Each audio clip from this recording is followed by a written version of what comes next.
دوستو، خداوند کا کلام آپ تک پہنچا ہے۔ پلیز لائک اور شیئر لازمی کیجیے۔ God bless you. مرکز 11واں باب۔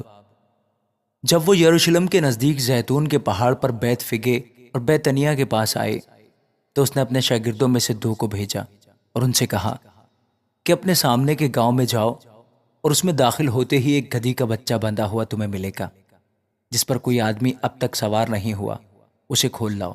اور اگر کوئی تم سے کہے کہ تم یہ کیوں کرتے ہو تو کہنا کہ خداوند کو اس کی ضرورت ہے، وہ فی الفور اسے یہاں بھیج دے گا۔ پس وہ گئے اور بچے کو دروازہ کے نزدیک باہر چوک میں بندھا ہوا پایا اور اسے کھولنے لگے۔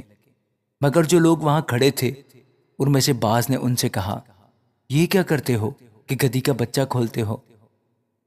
انہوں نے جیسا یسوع نے کہا تھا ویسا ہی ان سے کہہ دیا اور انہوں نے ان کو جانے دیا۔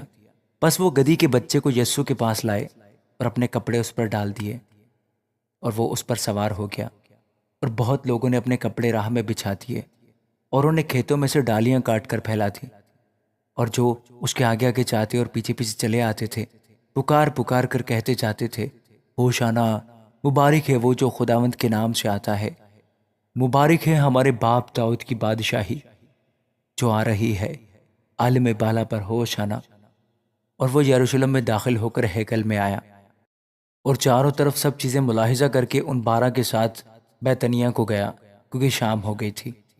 دوسرے دن جب وہ بیتنیا سے نکلے تو اسے بھوک لگی، اور وہ دور سے انجیر کا ایک درخت جس میں پتے تھے دیکھ کر گیا کہ شاید اس میں کچھ پائے، مگر جب اس کے پاس پہنچا تو پتوں کے سوا کچھ نہ پایا، کیونکہ انجیر کا موسم نہ تھا۔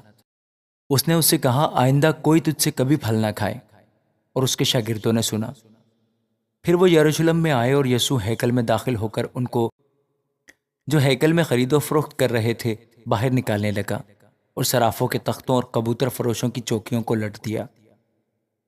اور اس نے کسی کو ہیکل میں سے ہو کر کوئی برتن لے جانے نہ دیا، اور اپنی تعلیم میں ان سے کہا، کیا یہ نہیں لکھا ہے کہ میرا گھر سب قوموں کے لیے دعا کا گھر کہلائے گا؟ مگر تم نے اسے ڈاکوؤں کی کھو بنا دیا ہے۔